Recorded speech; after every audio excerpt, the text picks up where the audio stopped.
मधुबन के बाबा, मधुबन के बाबा मुरली वाले, आपका क्या कहना, आपका क्या कहना। ओम शांति। आज 12 जून 2024 के साकार मधुर महावाक्य हैं। बाबा ने कहा, मीठे बच्चे, बाप उस रथ में आते हैं जिसने पहले पहले भक्ति शुरू की है। बाप उस रथ में आते जिसने पहले पहले भक्ति शुरू की, जो नंबर 1 पूज्य था, फिर पुजारी बना। ये राज सबको स्पष्ट सुनाओ। क्वेश्चन है, बाप अपने वारिस बच्चों को कौन सा वर्षा देने आए हैं? बाप अपने वारिस बच्चों को कौन सा वर्षा देने आए हैं? बाप सुख शांति प्रेम का सागर हैं। यही सारा खजाना वो तुम्हें विल करते हैं। ऐसा विल कर देते जो 21 जन्म तक खाते रहो, खुट नहीं सकता। तुम्हें कौड़ी से हीरे जैसा बना देते। तुम बाप का सारा खजाना योग बल से लेते हो। योग के बिना खजाना नहीं मिल सकता। बाबा की याद के बिना, योग बल के बिना खजाना नहीं मिल सकता। ओम शांति। शिव भगवान वाच। अब शिव भगवान निराकार को सब मानते हैं। एक ही निराकार शिव है जिसकी सब पूजा करते हैं। बाकी जो भी देहधारी हैं उनका साकार रूप है। पहले पहले निराकार आत्मा थी, फिर साकार बनी। साकार बनती है, शरीर में प्रवेश करती है, तब उनका पार्ट चलता है। मूल वतन में कोई पार्ट है नहीं। जैसे एक्टर्स घर में हैं तो नाटक का पार्ट नहीं, स्टेज पर आने से पार्ट बचाते हैं। आत्माएं भी यहाँ आकर शरीर द्वारा पार्ट बचाती हैं। पार्ट पर ही सारा मदार है। आत्मा में कोई फर्क नहीं। जैसे तुम बच्चों की आत्मा, वैसे इनकी आत्मा। बाप परमात्मा क्या करते हैं, उनका ऑक्यूपेशन क्या है, वो जानना है। कोई प्रेसिडेंट है, राजा है, वो आत्मा का ऑक्यूपेशन है। ये पवित्र देवताएं हैं, इसलिए इनको पूजा जाता है। ये पवित्र देवताएं हैं, इसलिए इनको पूजा जाता। अब तुम समझते हो, ये पढ़ाई पढ़कर लक्ष्मी नारायण विश्व के मालिक बने। किसने बनाया? ध्यान से समझेंगे। श्री लक्ष्मी नारायण को इतना ऊंच किसने बनाया? परमात्मा ने। तुम आत्माएं भी पढ़ाती हो। बढ़ाई ये है जो बाबा आकर के तुम बच्चों को पढ़ाते हैं। आप भी दूसरों को योग सिखाते हो, बट आपको सिखाने वाला स्वयं निराकार परमात्मा है, तो बढ़ाई उनकी है। राजयोग सिखाते हैं। कितना सहज है। इसे कहा जाता राजयोग। याद करने से सतो प्रधान बन जाते हैं। बाप तो है सतो प्रधान। उनकी कितनी महिमा गाते हैं। भक्ति में कितना फल दूध चढ़ाते हैं। समझ कुछ नहीं। देवताओं को पूजते हैं, शिव पर दूध फल चढ़ाते, कुछ पता नहीं। देवताओं ने राज्य किया, अच्छा शिव पर क्यों चढ़ाते? उसने क्या कर्तव्य किया जो इतना पूजते हो? देवताओं का तो फिर भी मालूम है, वो है स्वर्ग के मालिक। उनको किसने बनाया, ऐसा किसने बनाया, ये पता नहीं। पूजा भी करते हैं शिव की, परंतु ख्याल में नहीं आता कि ये भगवान है। भगवान ने इनको ऐसा बनाया। कितनी भक्ति करते हैं, है सब अनजान। तुमने भी शिव की पूजा की होगी, अब तुम समझते हो। आगे कुछ भी नहीं जानते थे। उनका ऑक्यूपेशन क्या है, क्या सुख देते हैं, कुछ पता नहीं था। क्या ये देवताएं सुख देते हैं? भले राजा रानी प्रजा को सुख देते हैं, परंतु उन्हों को तो शिव बाबा ने ऐसा बनाया। बलिहारी उनकी है, ये तो सिर्फ राजाई करते हैं, प्रजा भी बन जाती है। बाकी कोई का कल्याण नहीं करते हैं। अगर करते भी हैं तो अल्पकाल के लिए। अब तुम बच्चों को बाबा बैठ पढ़ाते हैं, उन्हें कहा जाता कल्याणकारी। शिव बाबा को कहते हैं कल्याणकारी। बाप अपना परिचय देते हैं।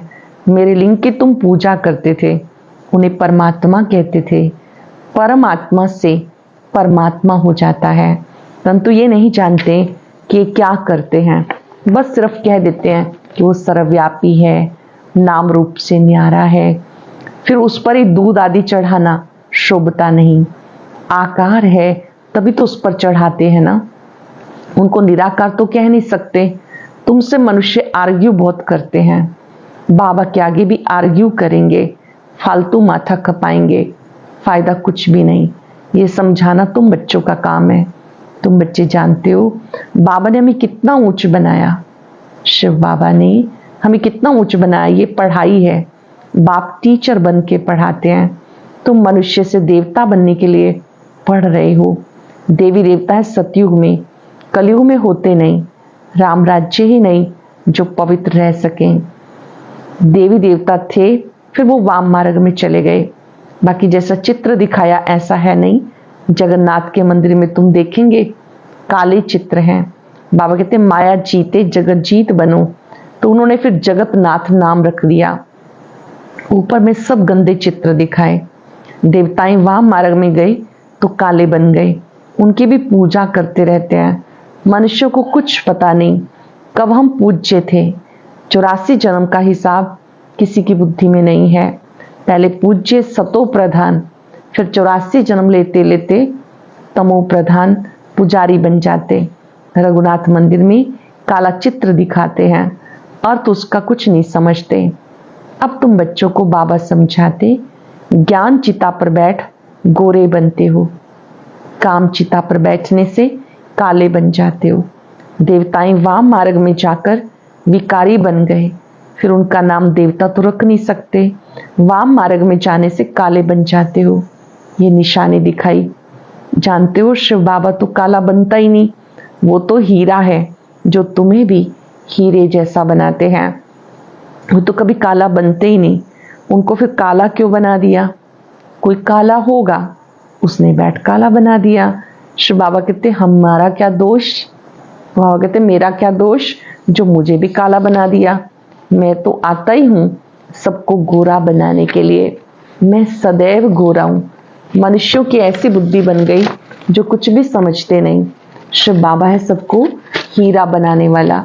मैं तो एवर गोरा मुसाफिर हूँ। मैंने क्या किया जो मुझे काला बना दिया? अब तुम्हें गोरा बनना है ऊंच पद पाने के लिए। ऊंच पद कैसे पाना है वो बाबा ने समझाया। Follow father. जैसे हमने सब कुछ बाबा के हवाले कर दिया। ब्रह्मा बाबा ने अपना सब कुछ शिव बाबा के हवाले कर दिया। फादर को देखो कैसे सब कुछ दे दिया। भले साधारण थे, ना बहुत गरीब ना बहुत साहूकार।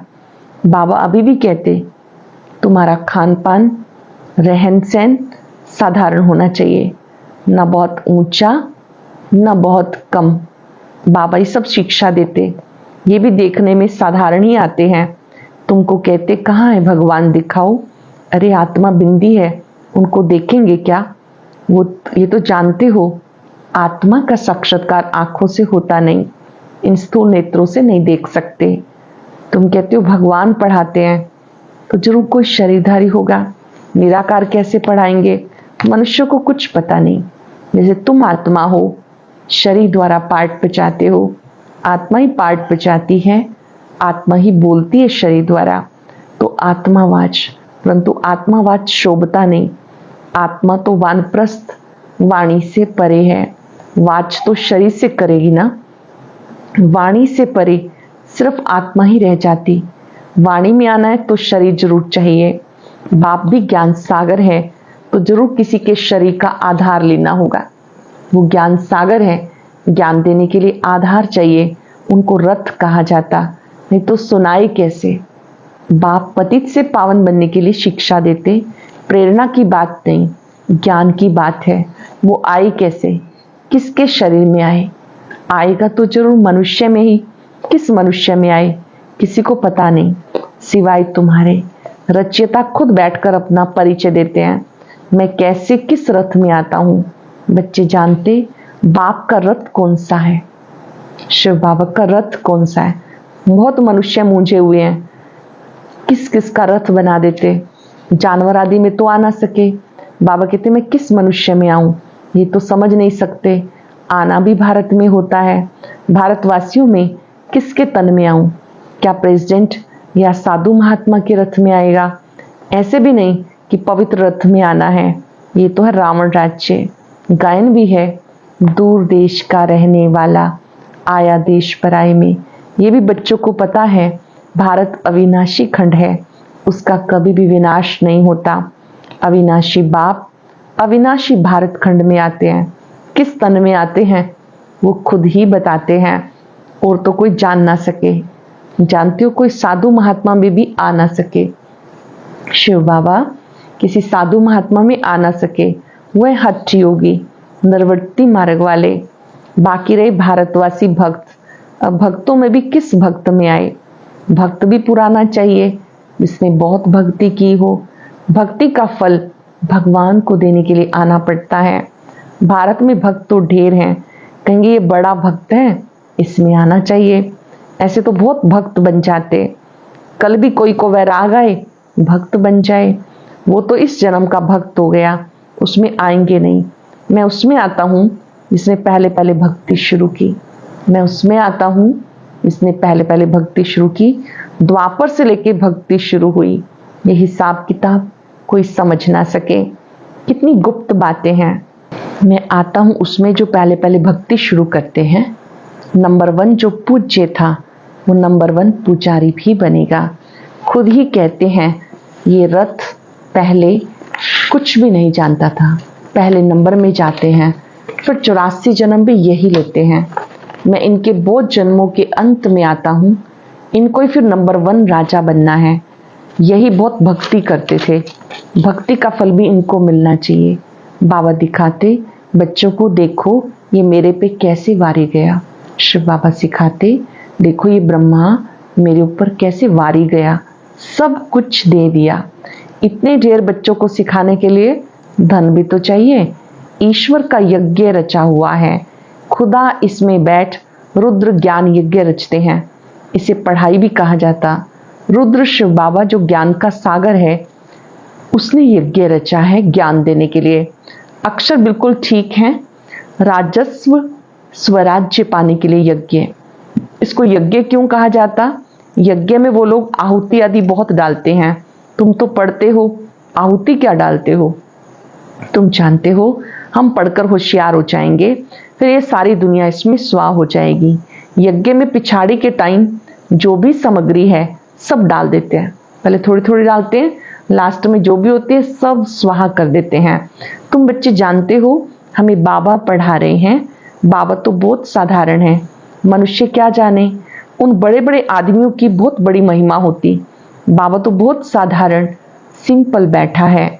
मनुष्यों को कैसे पता पड़े ये दादा तो जोहरी था। शक्ति तो कोई देखने में नहीं आती, सिर्फ इतना कह देते हाँ इसमें कुछ शक्ति है, बस। ये नहीं समझते कि इसमें सर्वशक्तिवान बाप है।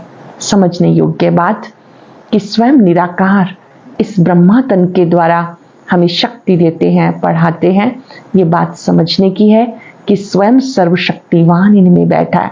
कोई शक्ति है नहीं, परम शक्ति ही इसमें विराजमान है। वो शक्ति भी आई कहाँ से? बाबा ने प्रवेश किया ना। जो उनका खजाना है वैसे थोड़े दे देते, तुम योग बल से लेते हो। वो सर्वशक्तिवान है ही, उनकी शक्ति कहीं चली नहीं जाती। परमात्मा को सर्वशक्तिवान क्यों कहा जाता, ये भी कोई नहीं जानते हैं। बाबा आकर सब बातें समझाते हैं। बाबा कहते मैं जिसमें प्रवेश करता हूँ इसमें पूरी जंग चढ़ी हुई थी। पुराना देश, पुराना शरीर, उनके बहुत जन्मों के अंत में आता हूँ। कट जो चढ़ी हुई है वो और कोई उतार ना सके। कट उतारने वाला एक ही सत्य गुरु है, और वो एवर प्योर है। आत्मा पे जो जंग चढ़ी है वो और कोई उतार नहीं सकता सिवाय सतगुरु के, और वो एवर प्योर है। ये तुम समझते हो। ये सब बुद्धि में बिठाने के लिए टाइम चाहिए। तुम बच्चों को बाबा सब विल कर देते। बाप ज्ञान सागर, शांति का सागर है। सारा विल कर देते हैं बच्चों को। आते भी पुरानी दुनिया में हैं, प्रवेश भी उसमें करते हैं जो हीरे जैसा था फिर कोड़ी जैसा बन गया। वो भले इस समय करोड़पति हैं, परंतु अल्पकाल के लिए। सबका क्लास हो जाएगा, वर्थ पाउंड तुम बनते हो, हीरे तुल्य तुम बनते हो। अब तुम स्टूडेंट हो, ये भी स्टूडेंट है, ये भी बहुत जन्मों के अंत में है। ब्रह्मा ये भी स्टूडेंट है, बहुत जन्मों के अंत में है, कट चढ़ी हुई है। जो बहुत अच्छा पढ़ते उसमें कट चढ़ी हुई है, वही सबसे पतित बनते हैं, उन्हें फिर से पावन बनना है। ये ड्रामा बना हुआ है, बाबा तो रियल बात बताते, बाबा है ट्रुथ, वो कभी उल्टा नहीं बताते। शिव बाबा सत्य है तो सारी बातें सत्य बताते हैं। ये सब बातें मनुष्य कोई समझ ना सके। तुम बच्चों बिगर मनुष्यों को कैसे पता पड़े? जब तक तुम बच्चे औरों की सेवा ना करो तो उन्हें भी कैसे पता चले। अच्छा, मीठे मीठे सिक्के लदे बच्चों प्रति माता पिता बाप दादा का याद प्यार गुड मॉर्निंग। रूहानी बाप की रूहानी बच्चों को नमस्ते। रूहानी बच्चों की रूहानी बाप दादा को याद प्यार नमस्ते गुड मॉर्निंग। शुक्रिया बाबा, शुक्रिया। धारणा के लिए सार, ऊंच पद पाने के लिए पूरा फॉलो फादर करना है। सब कुछ बाप हवाले कर ट्रस्टी होकर संभालना है। पूरा वारी जाना है। खान पान रहन सहन बीच का साधारण रखना है, न बहुत ऊंच न बहुत नीच। बाबा ने जो सुख शांति ज्ञान का खजाना विल किया उसे दूसरों को देना है, कल्याणकारी बनना है। ऊंच पद पाने के लिए फॉलो फादर करना है। सब कुछ बाप हवाले कर ट्रस्टी होके संभालना है। पूरा वारी जाना है। खान पान रहन सहन बीच का साधारण रखना है, न बहुत ऊंच न बहुत नीच। बाबा ने जो सुख शांति ज्ञान का खजाना विल किया है उसे दूसरों को देना है, कल्याणकारी बनना है। वरदान है, पवित्रता की गुह्यता को जान, सुख शांति संपन्न बनने वाली महान आत्मा भव। पवित्रता की गुह्यता को जान, सुख शांति संपन्न बनने वाली महान आत्मा भव। पवित्रता की शक्ति की महानता को जानकर पवित्र अर्थात पूज्य देव आत्माएं अभी से बनो। संगम पर ही पूज्य देव आत्माएं बनो। ऐसे नहीं कि अंत में बन जाएंगे, ये बहुत समय की जमा की हुई शक्ति अंत में काम आएगी। बहुत काल से जमा की हुई शक्ति पवित्रता की अंत में काम आएगी। पवित्र बनना कोई साधारण बात नहीं। ब्रह्मचारी रहते हैं, पवित्र बन गए, लेकिन पवित्रता जननी है। चाहे संकल्प से, चाहे वृत्ति से, चाहे वायुमंडल से, वाणी से, संपर्क से सुख शांति की जननी बनना, इसको कहते हैं महान आत्मा। महान आत्माएं अपनी इस पवित्रता की धारणा से अनेक आत्माओं को सुख पहुंचाती हैं, क्योंकि पवित्रता सुख शांति की जननी है। पवित्रता की शक्ति की महानता को जान, पवित्र अर्थात पूज्य देव आत्माएं अभी से बनो। ऐसे नहीं कि अंत में बन जाएंगे, ये बहुत समय की जमा की हुई शक्ति अंत में काम आएगी। पवित्र बनना कोई साधारण बात नहीं। ब्रह्मचारी रहते हैं, पवित्र बन गए, लेकिन पवित्रता जननी है। चाहे संकल्प से, चाहे वृत्ति से, वायुमंडल से, वाणी से, संपर्क से सुख शांति की जननी बनना, इसको कहते हैं महान आत्मा बनना। स्लोगन है, ऊंची स्थिति में स्थित हो सर्व आत्माओं को रहम की दृष्टि दो, वाइब्रेशन फैलाओ। ऊंची स्थिति में स्थित होकर सब आत्माओं को रहम की दृष्टि दो, वाइब्रेशन फैलाओ। ओम शांति।